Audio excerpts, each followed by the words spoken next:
Once upon a starlit evening in the quaint town of Whimsyville, where the night sky was an artist's canvas, there stood a peculiar building that only opened when the clock chimed for midnight.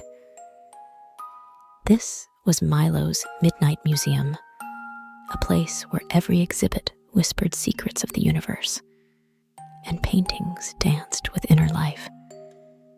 Milo, the museum's young curator with a mop of curly hair and eyes full of mirth, held a golden key that shimmered with magic. Every night, he would unlock the grand oak doors, inviting the whispers of history and the laughter of the ages to spill into the hearts of dreaming children. As the town clock struck 12, the golden key in Milo's hand turned with a soft click, and the grand oak doors swung open. The museum, usually quiet during the day, came to life at night.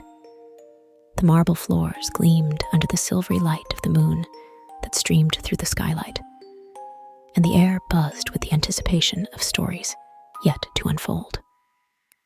Milo stepped inside, his heart always thrilled by the magic that awaited. "Welcome to another night of wonder," he whispered, his voice barely louder than the flutter of a moth's wing.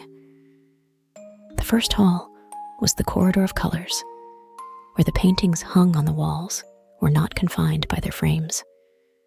Here, a pirate ship sailed, its canvas full of wind, the sound of the ocean's waves echoing in the minds of the onlookers. The painted pirates waved their hats, their "Our mateys," filling the room with echoes of adventure. Next came the ballerinas, who tiptoed out of their canvases, their delicate slippers soundless upon the floor. They invited the children to join in their dance, twirling and leaping gracefully, teaching them that every dream was a dance, every wish a step in the ballet of the night. Milo then guided the children to the Mesozoic corner, where the gentle giants of old roamed. Here, the dinosaurs were not fearsome beasts, but gentle creatures with twinkling eyes. The Triceratops's horns were polished to a gleam, and the Brontosaurus's long neck bent down to nuzzle the children, its breath warm and smelling of pine forests long gone. In the Hall of Miniatures, the children's eyes grew wide with delight. A tiny circus paraded in a circle, with miniature acrobats and clowns performing feats of astonishing bravery and humor. The tiny trains whistled merrily as they wound their way through the valleys and over the hills, through tunnels of toffee and over bridges woven from strands of rainbow. But it was the gallery of galaxies that took their breath away. Planets of every color hung suspended in the air. Rings of Saturn, a playground for jumping. The red surface of Mars, soft and yielding. The children reached out, their fingers trailing through stardust, leaving ripples of light that told tales of astronauts and starships, of peaceful aliens with smiles and waves. After visiting worlds afar, Milo ushered the little visitors to the enchanted garden.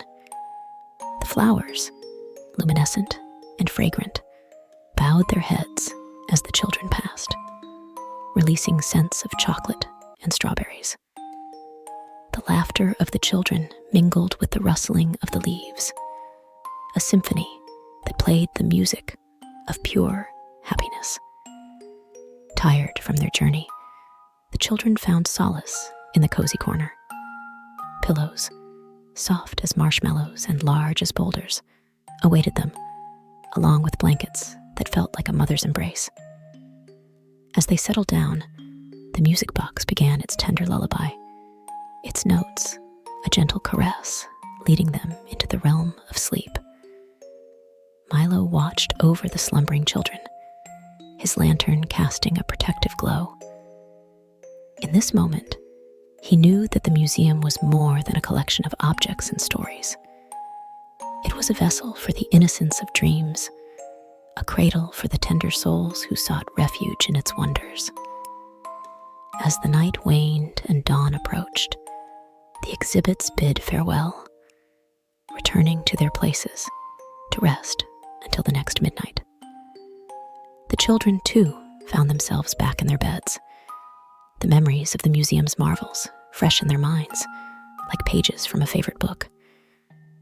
And so, under the soft light of morning, the children awoke, not with a start, but with a gentle yearning for the night to come again, when they could once more wander the halls of Milo's Midnight Museum, where every visit was a dream, and every dream a visit to the heart of wonder. Good night, dear explorers of the night. May your dreams be as boundless as the universe, and as tender as the touch of moonlight on the cheek.